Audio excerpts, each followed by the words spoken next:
শিক্ষার্থী বন্ধুরা, আমাদের গতিবিদ্যা আজকে লেকচার নাম্বার হচ্ছে 8। এই লেকচার নাম্বার 8 এ আমরা একটা উদ্দীপক দেখব যে 50 মিটার উঁচু একটা দালানের ছাদ হতে 30 মিটার পার সেকেন্ড বেগে এবং 30 ডিগ্রি কোণে কোনো বস্তুকে উপরের দিকে নিক্ষেপ করা হয়েছে। তাহলে একটা দালানের উপর থেকে 30 ডিগ্রি কোণে 30 মিটার পার সেকেন্ড বেগে উপরের দিকে নিক্ষেপ করা হয়েছে। এখানে জি এর মান দেওয়া আছে 10 মিটার পার সেকেন্ড স্কয়ার। এই উদ্দীপক থেকে আমরা টোটাল এখানে 13টা প্রশ্নের উত্তর করব। এই 13 এর মধ্যে কিন্তু কোন কোন প্রশ্ন আমার দুইটা প্রশ্ন আছে। তো মোটামুটি এই রিলেটেড কেস 1, কেস 2 এবং কেস 3 তে আমরা যে ইকুয়েশনগুলো পড়েছিলাম এই রিলেটেড সকলগুলো প্রশ্ন এখানে মোটামুটি দেওয়া আছে। তো আমরা দেখি প্রথম প্রশ্নে কি বলে যে 50 মিটার উঁচু একটা দালানের ছাদ থেকে কোন বস্তুকে কি করা হয়েছে 30 ডিগ্রি কোণে 30 মিটার পার সেকেন্ড বেগে উপর দিকে ছড়ে দেওয়া হয়েছে, মানে কন্ডিশন হচ্ছে এটা। তাহলে দেখো যে 50 মিটার উঁচু একটা দালান, এই দালানের ছাদ হতে কি করা হয়েছে কোন একটা বস্তুকে 30 ডিগ্রি কোণে 30 মিটার পার সেকেন্ড বেগে নিক্ষেপ করা হয়েছে। এখন প্রশ্ন হলো, প্রথম প্রশ্ন যে বস্তুটির ভূমিতে পড়তে কত সময় লাগবে। তাহলে এই যে ভূমি, এই ভূমিতে পড়তে কত সময় লাগবে এই টি এর মানটা আমাদের বের করতে হবে। তাহলে একটু খেয়াল করে দেখো যে উপর হতে আরো উপরে নিক্ষিপ্ত বস্তু, এটা ছিল কেস নাম্বার কত 3। তাহলে আমাদের প্রথমে বের করলাম যে এটা হচ্ছে কেস নাম্বার 3 এর ম্যাথ বা কেস নাম্বার 3 সম্পর্কিত একটা প্রবলেম। এবার দেখো যে কেস নাম্বার 3 তে আবার দুইটা প্রবলেম ছিল যে কোন বস্তুকে ছাদ থেকে আমরা কি করেছিলাম। নাম্বার 1 প্রথম ক্ষেত্রে ছিল যে ছাদের উপর থেকে খাড়া উপর দিকে নিক্ষেপ করা হয়েছিল, বস্তুটা পড়েছিল। এটা হচ্ছে কেস নাম্বার 1 আর এটা ছিল কেস নাম্বার 2। তাহলে এটা হচ্ছে কেস নাম্বার 2। তাহলে এই কেস নাম্বার 2 এর যে ইকুয়েশন গুলো ছিল সেগুলো আমরা অ্যাপ্লাই করব। তাহলে দেখো কেস নাম্বার 2 এর যে ইকুয়েশন আমরা পেয়েছিলাম সেটা ছিল -h ut ½ gt²। এটা ছিল কি খাড়া উপর দিকে নিক্ষেপের জন্য। তাহলে আলফা কোণে যদি হয় তাহলে এখানে কি ছিল -h u sin alpha t ½ gt²। তাহলে এই ছিল আমাদের কেস নাম্বার 3 এই রিলেটেড একটা প্রশ্ন। তো এখন দেখো যে এই ইকুয়েশনে যদি আমরা মানগুলো বসাই তাহলে হবে -50 u এর মান হচ্ছে কত 30 sin 30 t রেখে দিলাম -½ into 10 into t²। ওকে, তাহলে এখান থেকে কিন্তু আমরা সলভ করলে অ্যানসার পেয়ে যাব। তাহলে দেখো যে -50 sin 30 মান হচ্ছে হাফ, তাহলে এখানে হচ্ছে 15t মাইনাস এখানে হচ্ছে 5t²। তাহলে দেখো যে 5 দ্বারা আমরা যদি ভাগ করে দিই তাহলে -10 3t t²। ওকে, তাহলে ইকুয়েশনটা আমরা সাজিয়ে লিখতে পারি যে t² -3t -10 হচ্ছে 0। ওকে, তাহলে এখান থেকে t এর দ্বিঘাত সমীকরণ t হবে -b। তাহলে মাইনাস মানে হচ্ছে +3 প্লাস মাইনাস √b² মানে হচ্ছে 9 4ac। তাহলে দেখো a এর মান হচ্ছে কত, এখানে 1 আছে, এর মান হচ্ছে কত -10। তাহলে মাইনাস মানে হচ্ছে প্লাস, এখানে আমরা পেয়ে যাচ্ছি 4 × 10 = 40 বাই 2a। তাহলে 2 এটা ক্যালকুলেশন করলে আমরা t এর দুইটা মান পাবো, একটা হচ্ছে পজিটিভ একটা হচ্ছে নেগেটিভ। তাহলে নেগেটিভ মানটা কি গ্রহণযোগ্য না। তাহলে আমরা এখানে পড়তে কত সময় লাগে এটা আমরা বের করতে পারবো। এবার দেখো প্রশ্নে বলা হচ্ছে যে এই ক্ষেত্রে অনুভূমিক দূরত্ব অনুভূমিক পাল্লা অপেক্ষা বেশি হবে কিনা। তাহলে এই প্রশ্নটা কিন্তু আমাদের বুঝতে হবে। তো খেয়াল করে দেখো যে অনুভূমিক পাল্লা বলতে আমরা কি বুঝি। তো আমি বলেছিলাম তোমাদের যে বিচরণ কাল, এই জায়গাটা ক্লিয়ার হতে হবে। বিচরণ কাল, এই বিচরণ কাল t এর সঙ্গে আমরা পড়েছিলাম যে কোন নিক্ষিপ্ত বস্তু তার আদি উচ্চতায় যে সময় ফিরে আসে সেটা হচ্ছে তার বিচরণ কাল। তাহলে একটু খেয়াল করে দেখো যে এই পয়েন্ট থেকে বস্তুকে নিক্ষেপ করা হয়েছে, তাহলে আমরা বিচরণ কাল কতটুকুকে বলবো যে এটা তার আদি উচ্চতা। তাহলে এই সময় এই জায়গায় ফিরে আসতে যে টাইম লাগে সেটা হচ্ছে কি বিচরণ কাল। আর এখানে পড়তে যে সময় তাকে আমরা বলবো কি যে ভূমিতে পড়তে সময়। ওকে, তাহলে এখানে বলা হচ্ছে দেখো যে অনুভূমিক যে দূরত্ব অতিক্রম করছে t সময়ে সেটাকে ধরছি আমরা x, এই মানটুকু হচ্ছে x এর মান। আর এখানে বলছে যে অনুভূমিক পাল্লা কতটুকু, এইটুকু হচ্ছে আমাদের অনুভূমিক পাল্লা, এইটুকু হচ্ছে r। তো প্রশ্নে বলা হচ্ছে যে এই অনুভূমিক দূরত্ব x এর মানটা r এর চাইতে বেশি হবে কিনা। তাহলে দেখো যে x এর মান আমরা কি করে বের করব, তাহলে x অক্ষ বরাবর অতিক্রান্ত দূরত্ব আমরা জানি যে x হচ্ছে u cos alpha t, তাহলে u এর মান হচ্ছে 30 into cos 30 into এই tটা হচ্ছে কি এই ভূমিতে পড়তে যে সময়, যেটা আমরা এই প্রথম প্রশ্নে আমরা বের করেছি সেটা। তাহলে এটা হচ্ছে ভূমিতে পড়তে সময়, ভূমিতে পড়তে সময়। ওকে, এবার দেখো r এর মানটা আমরা কি করে পাবো। তাহলে r এর ইকুয়েশন কিন্তু আমরা সহজে জানি, r কি ছিল u square sin 2 alpha by g। তাহলে এভাবে কিন্তু আমরা r এর মান বের করতে পারি। অন্যভাবে r এর মান বের করা যায় কি করে, এই t এর মান আমরা বের করতে পারি যে এই পয়েন্টে আসতে যে সময় লাগে। তাহলে t এর ইকুয়েশন কি ছিল 2u sin alpha by g। তাহলে এখান থেকে তোমরা t এর মানটা বের করবে এত সেকেন্ড। তাহলে এই t সময়ে যে দূরত্ব অতিক্রম করছে সেটাই কি r এর মান। তাহলে আমরা এখান এই বিকল্প ভাবে আমরা বের করতে পারি। তো এখান থেকে দেখবা যে এই x এর মানটা অবশ্যই কি হবে r এর মানের চেয়ে বেশি। তাহলে আমরা এখান থেকে পেয়ে যাব যে x বড় হচ্ছে কার চাইতে, r এর চাইতে। এই r এর মান হচ্ছে এত মিটার আর x এর মান হবে এত মিটার। ওকে, এবার 3 নম্বর প্রশ্ন দেখো যে সর্বোচ্চ উচ্চতায় গতিশক্তি ও 0.5 সেকেন্ড পরে গতিশক্তি নির্ণয় করতে হবে বা সমান হবে কিনা। তাহলে সর্বোচ্চ উচ্চতায় আমাদের গতিশক্তি বের করতে হবে আর 0.5 সেকেন্ড পর আমাদের গতিশক্তি বের করতে হবে। ওকে, তাহলে একটু দেখো প্রশ্নটা।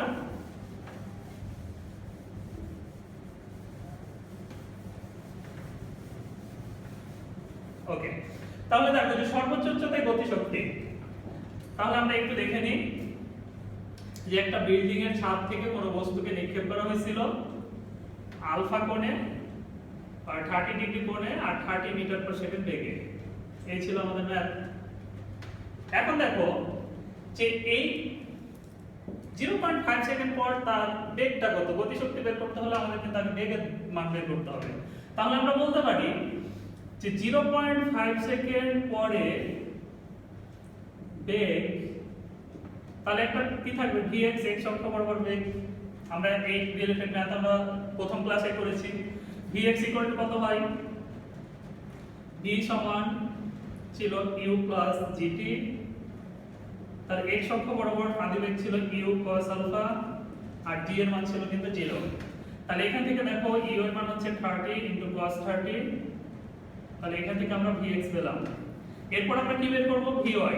তাহলে vy কত, u sin alpha minus gt ছিল, তাহলে u এর মান হচ্ছে 30 sin 30 মাইনাস g এর মান হচ্ছে 9.8 ইনটু t এর মান কত বলেছে 0.5। তাহলে এখান থেকে আমরা vy পেলাম। এখন দেখো লব্ধি বেগ v আমরা জানি √vx square plus vy square. Okay, এটা আমরা বেগের মানটা এখানে পেয়ে গেলাম।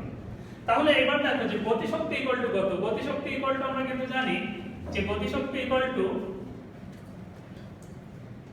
ek1 ধরলাম হাফ mv স্কয়ার। ওকে, তাহলে এখানে v এর মানটা বসালে আমরা পেয়ে যাব এত, কিন্তু m এর মান দেখো প্রশ্নে কিন্তু আমাদের দেওয়া নাই, তাহলে এত m রেখে দিলাম। ওকে, এটা হচ্ছে প্রথম ক্ষেত্রে আমরা 0.5 সেকেন্ড পরে আমরা গতিশক্তি পেলাম। এবার খেয়াল করে দেখো যে সর্বোচ্চ উচ্চতায় যখন আমরা গতিশক্তি বের করতে যাব, তা আমরা জানি এই সর্বোচ্চ উচ্চতায়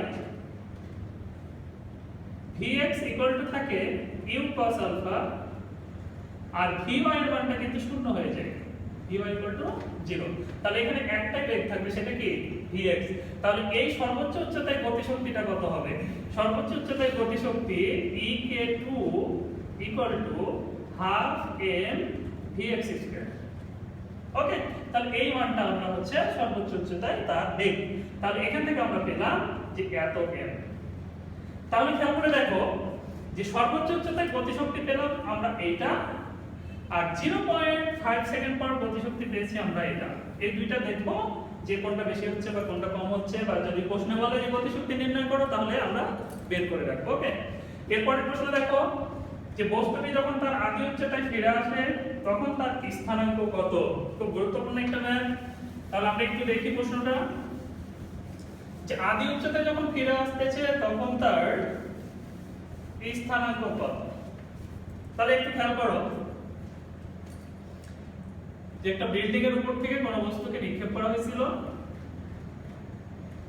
এইরকম কন্ডিশন। এবার খেয়াল করো যে আদি উচ্চতায় ফিরে আসতে মানে এই জায়গায়, তাই না? এই পয়েন্ট থেকে নিক্ষেপ করা হয়েছিল, এটা তার আদি উচ্চতা।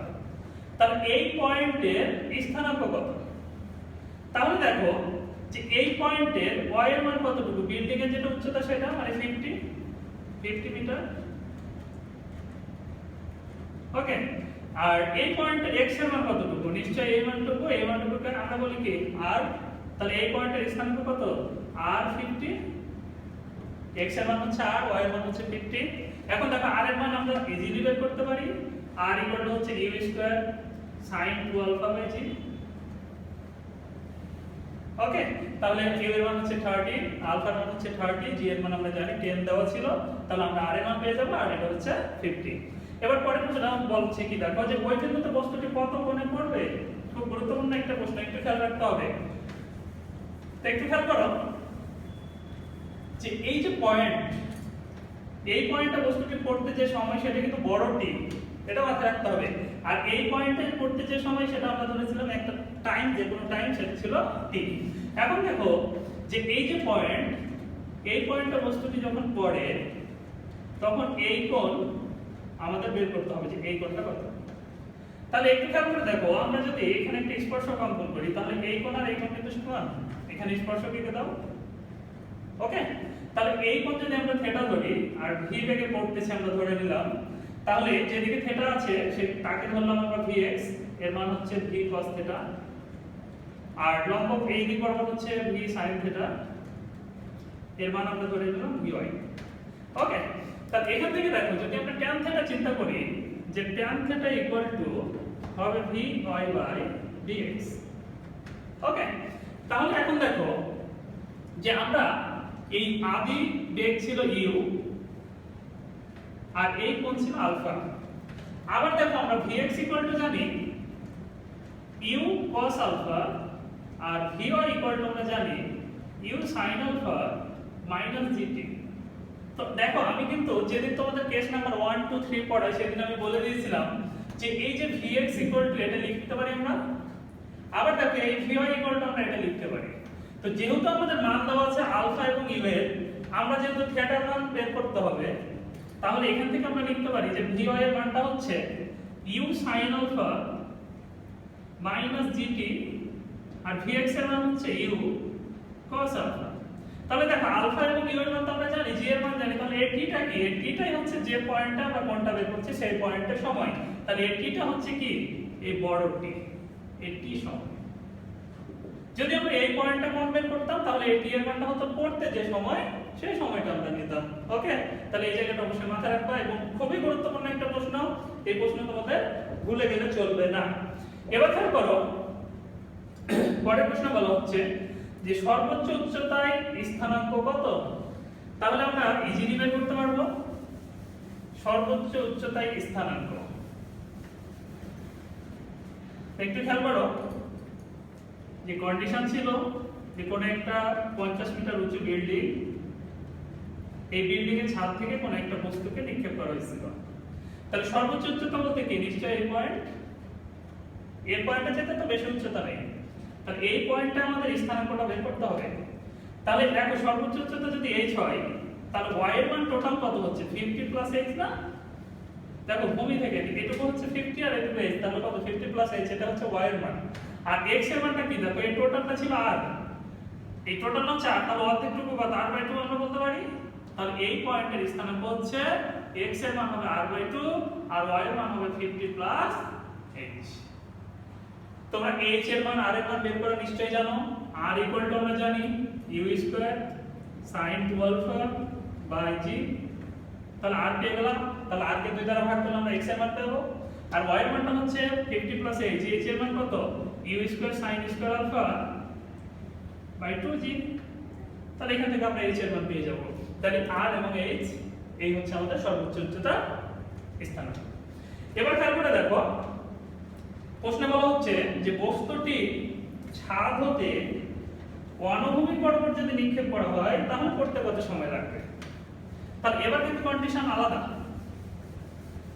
তাহলে এবার আমাদের কন্ডিশন হচ্ছে যে বস্তুটিকে যদি আমরা ছাদ থেকে ছাদ বরাবর নিক্ষেপ করে দিই তাহলে কন্ডিশন কেমন দেখো, 50 মিটার উঁচু একটা ছাদ, ওকে, এই ছাদ হতে এই ছাদ বরাবর মানে x অক্ষ বরাবর অনুভূমিক বরাবর নিক্ষেপ করা হচ্ছে কত বেগে, সেম বেগে 30 মিটার পার সেকেন্ড। ওকে, তাহলে অনুভূমিক বরাবর যদি নিক্ষেপ করে দেওয়া হতো তাহলে এইভাবে কি বস্তুটা পড়তো, তাহলে এবার পড়তে সময় কত, এই টি এর মানটা আমাদের বের করতে হবে। তাহলে খেয়াল করে দেখো এবার আমাদের কেস নাম্বার কিন্তু আলাদা, কেস নাম্বার হচ্ছে 2। কেস নাম্বার 2 এ কি ছিল যে উপর হতে নিচে নিক্ষিপ্ত বস্তু, এর প্রথম কন্ডিশন ছিল যে খাড়া নিচের দিকে সরে দিল, এটা ছিল প্রথম ক্ষেত্র। আর দ্বিতীয় ক্ষেত্র কি ছিল যে এই উচ্চতা থেকে একটা কোণে আলফা কোণে ইউ বেগে তুমি নিচের দিকে সরে দিচ্ছ, এটা ছিল দ্বিতীয় ক্ষেত্র। তাহলে এটা ছিল কি তৃতীয় ক্ষেত্র। তাহলে তৃতীয় ক্ষেত্রে আমরা দুইটা ইকুয়েশন পেয়েছিলাম যে x এর মান ইকুয়াল টু ছিল ut আর এই মানটুকু y এর মান ইকুয়াল টু ছিল বা h এর মান ইকুয়াল টু ছিল হাফ gta স্কয়ার। এই দুটো ইকুয়েশন আমরা পেয়েছিলাম। তাহলে খেয়াল করো যে এখানে y এর মান দেওয়া আছে, আমাদের টাইমটা বের করতে হবে। তাহলে y এর মান দেওয়া আছে 50, তাহলে ইকুয়েশন আমরা নিলাম y equal to half gt square. তাহলে y এর মান 50 equal to half 10 into t square. তাহলে এখানে দেখো যে 50 ইকুয়াল টু 5t স্কয়ার, তাহলে t স্কয়ার ইকুয়াল টু হচ্ছে 10। তাহলে t এর মান আমরা সহজে √10 আমরা বের করতে পারবো। এবার পরের প্রশ্নে দেখো, প্রশ্ন বলা হচ্ছে যে শুধু ছেড়ে দিলে পড়তে কত সময় লাগবে। তাহলে এবার হচ্ছে যে শুধু যদি ছেড়ে দিই তাহলে পড়তে কত সময় লাগবে। তাহলে এবার কন্ডিশনটা একটু আলাদা, খেয়াল করে দেখো যে 50 মিটার উঁচু ছাদ থেকে কোনো বস্তুকে এই পয়েন্ট থেকে মনে করো শুধু ছেড়ে দেওয়া হলো, তাহলে এটা কি নিচে পড়বে। তাহলে শুধু ছেড়ে দিলে ইকুয়েশন কি ছিল, প্রথম কন্ডিশন। তাহলে প্রথম কন্ডিশনে ইউ বেগে যদি ছেড়ে দেওয়া হয় তাহলে h ইকুয়াল টু ছিল ut plus half gt square. তাহলে শুধু ছেড়ে দিলে ইউ এর মান কত হয় 0, তাহলে h ইকুয়াল টু কত হয়ে যায় হাফ gt স্কয়ার, আমি বলেছিলাম। তাহলে দেখো যে h এর মান হচ্ছে 50, তাহলে 50 equal to half gt square 10 into t square. তাহলে এখান থেকেও কিন্তু t স্কয়ার এর মান আমরা পেয়ে গেলাম 10, অতএব t এর মান আমরা পেয়ে যাব। তাহলে একই সময় লাগবে এই কন্ডিশনে ওই কন্ডিশনে। কেন লাগবে আমি বলেছিলাম যে এই ক্ষেত্রে y অক্ষ বরাবর আদিবেগ 0, এই ক্ষেত্রে y অক্ষ বরাবর আদিবেগটা ছিল 0। এবার খেয়াল করে দেখো যে কোশ্চেন নাম্বার 7 এবং কোশ্চেন নাম্বার 8 এই ক্ষেত্রে বস্তু যে যে অবস্থানে পড়ে তাদের দূরত্ব কত।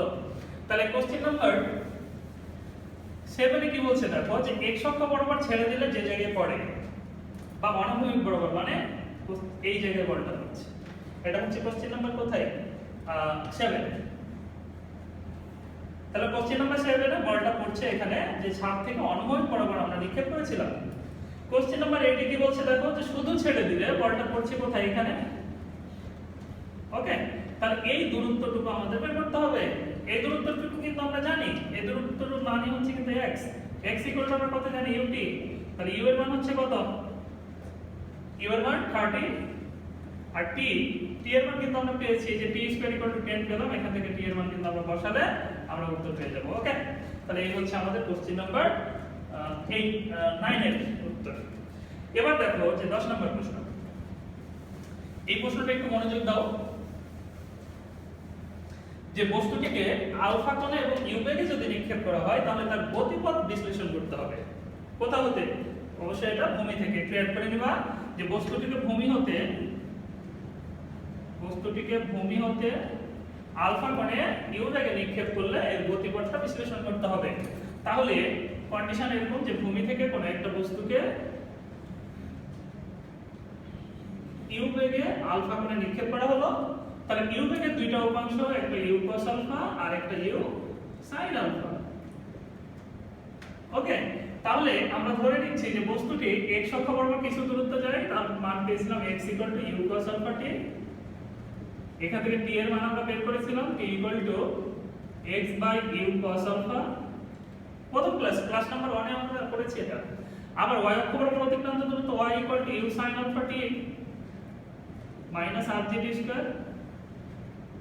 এখানে t এর মান বসানোর ফলে আমরা নতুন একটা ইকুয়েশন পেয়েছিলাম যে tan alpha x minus gx square 2u square cos square alpha. Okay, এটা মনে পড়ছে।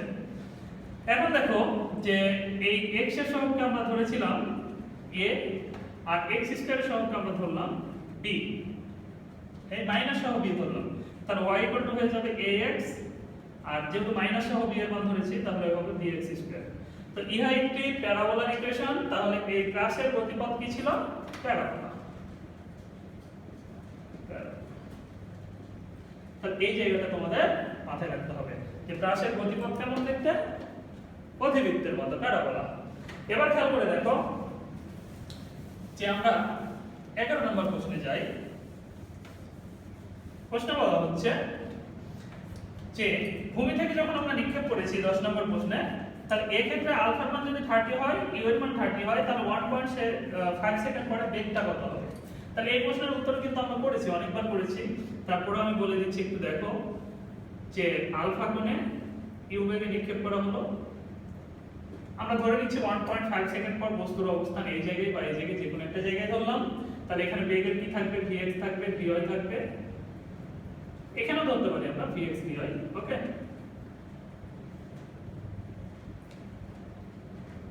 vx vy, আর এই পয়েন্টে বেগ হচ্ছে স্পর্শক বরাবর v, এই পয়েন্টে বেগ হচ্ছে স্পর্শক বরাবর v। তো এখন দেখো